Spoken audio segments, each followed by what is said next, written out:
Unboxing video, no? Ito pa. Check natin to para mas makita natin. Okay, so pinaka-plastic lang ulit tatanggalin natin dito, no? Okay, so ang size niya is 90 by 80. So yung nauna is 100 by 80. Same model lang sila, no? KMR 650. Tubeless syempre. Ayan. Tignan natin yung pinakaunang plastic niya. Alright. Ayan.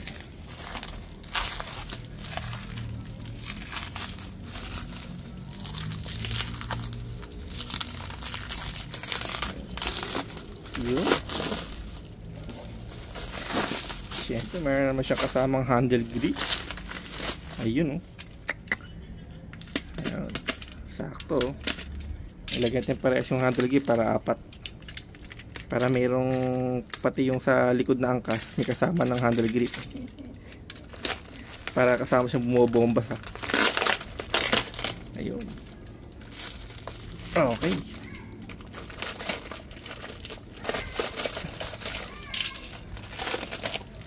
Ayan, oh. Junior Ramon Paulo Nax JRP. Sa akin pala eh. Kabibili ko lang kahapon yan.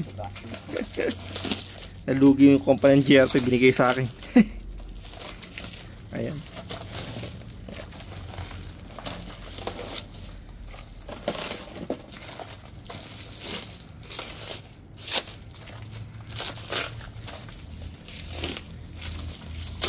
Okay.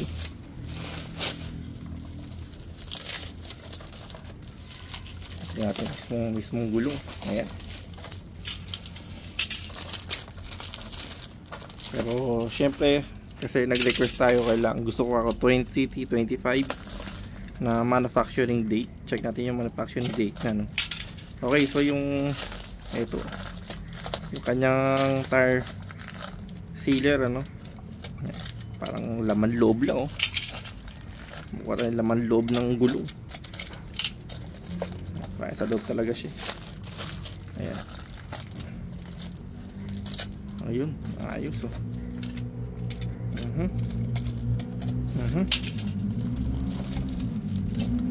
Ayun. Sumisibat, ayan na. Si NMAX Bomba. Ayun, oh, sakto. Ayan.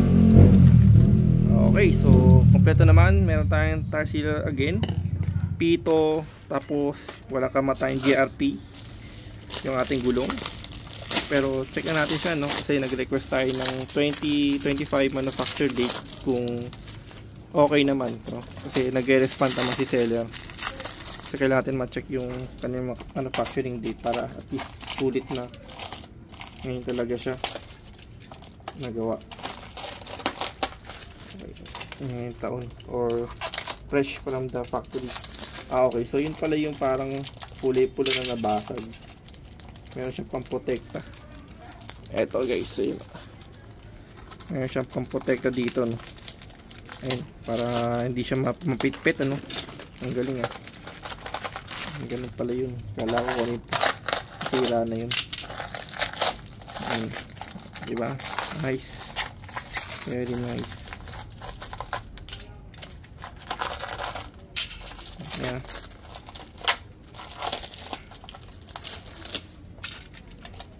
Kimura, no? So ang Kimura daw is from China, pero meron siyang video sa YouTube yung kanyang manufacturing. Mukhang quality naman, ano. Okay, so check natin dito. Ayan. Ayan, tanggal natin to. Ayan. Ayan, yun pala, meron pala siyang ganun, ano, ang galing. So talagang quality na rin talaga ito kung isipin natin. Quality. Ayan. Ayan.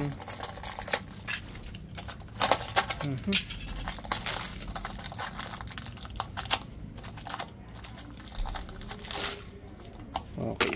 Ayan. So sabi ko 2025 sana ang pinadala sa atin, ano. Kasi nag-request tayo, eh. Check natin. Check natin. Okay, yung thread muna ibabaw. Kimura. All goods naman. Ayan, ang ganda rin ng ano, quality sa kanya. Gomang-goma. So, ganyan thread niya guys. Street type po ito, no? Hindi naman soft compound. Feeling ko parang medium compound lang to. Ayan.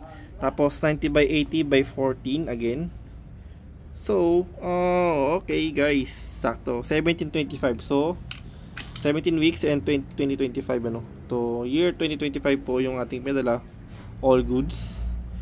Ang kailangan na rim sa kanya, meron siyang recommendation no, 215 by 14. So, yung Honda Beat natin ay di ko lang alam kung 215 by 14. I mean 215 yung lapad niya no.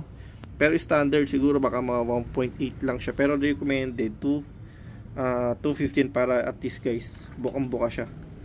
Ano, parang ganyan talaga siya pag nilapat mo. Kasi minsan pagka medyo maliit yung rim, lumiliit siyang ganyan. No? Kasi masyado siyang, kaya minsan nauupod yung ibabaw lang ano. Ayun. So kung 215, ganyan talaga siya, minsan lapad pa nga, bukang-buka siya. So at least sulit mo siyang mauupod yung buo na to. So ayun. Okay. So Kimura no, 650 no. So budget meal na tire, pang di naman sabihin natin hindi na siya pang ano, for me siguro sa akin is for daily use, city driving. Kung long ride hindi ko pa sure kasi hindi ko pa nasusubukan to. Pero for me okay na siya for ano, for basic tire na budget meal na para sa akin is pang daily use, city driving lang. Kung within the city lang okay na siya no. Okay na para sa akin, parang ganun.